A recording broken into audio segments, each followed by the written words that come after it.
Comme nous avons l'habitude de le dire, notre ennemi commun, c'est la misère, c'est le sous-développement. Et quand on sera ensemble et on travaillera ensemble pour le développement du pays, je pense que tout le monde trouvera son compte et tout le monde se sentira heureux dans le pays. Oui, d'accord. L'histoire de...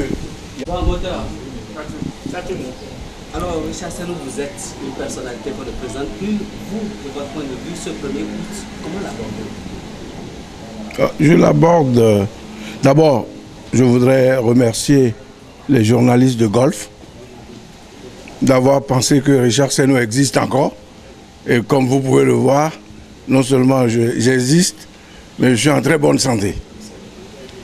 Et ce 1er août, pour moi, c'est un perpétuel recommencement.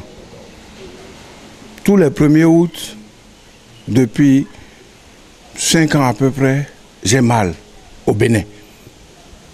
J'ai mal à mon pays.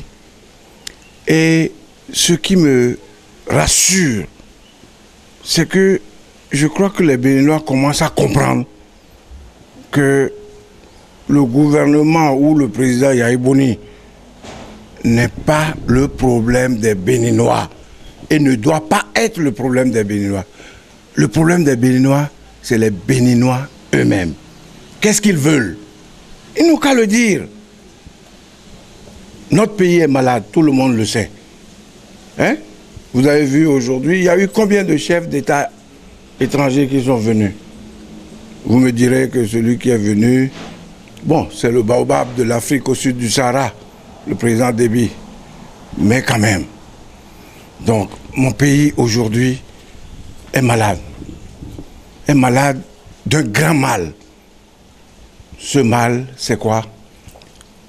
C'est la privation des libertés aux individus.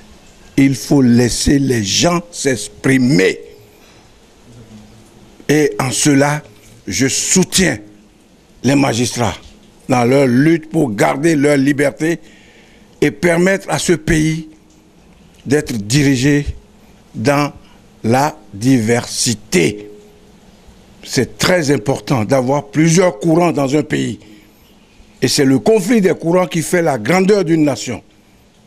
Un pays dans lequel il n'y a qu'un seul courant, ce pays ne peut pas prospérer.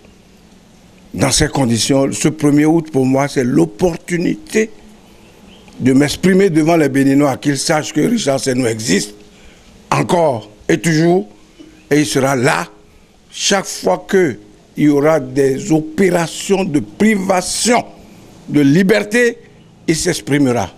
Donc, chers frères magistrats, Richard Senou vous soutient dans votre lutte pour garder et maintenir votre liberté dans ce pays. C'est grâce à ça que le pays sera grandi. Est-ce que vous avez d'autres questions encore? Non, juste que vous fassiez mettre des vœux. Non, le seul vœu, quand on a affaire à un malade, le seul vœu, c'est la guérison du malade. Nous sommes d'accord? Que ce malade-là soit soigné, soit guéri.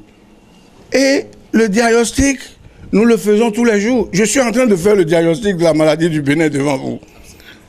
N'est-ce pas? Donc pour que ce Bénin soit guéri, les Béninois savent ce qu'il faut choisir pour les aider à guérir ce malade. Ils n'ont qu'à mettre les choses en route. C'est ce que nous attendons. Alors nous sommes à côté d'un géant, n'est-ce pas, qui prospère aujourd'hui. Le Bénin continue de piétiner. Qu'est-ce que vous pensez qu'on puisse faire pour que le Bénin puisse sortir de cette ornière? Monsieur le journaliste, vous êtes informé que, en avril 2014, le Nigeria est devenu la première puissance économique de l'Afrique continentale. Tout le continent, y compris l'Afrique du Sud. 2. Tout dernièrement, le Nigeria est rentré dans les BRICS, les grands pays, dont le Brésil, l'Afrique du Sud, qui sont porteurs de développement économique. Nous avons quelqu'un comme ça, un pays comme ça à côté de nous. Qu'est-ce que nous attendons? Mon ambition, c'est d'utiliser cette position et ce positionnement du Nigeria pour construire mon Bénin de demain. Mon Bénin de 2015, mon Bénin de 2016, mon Bénin après 2016. C'est mon ambition, c'est mon rêve, c'est mon objectif. Merci.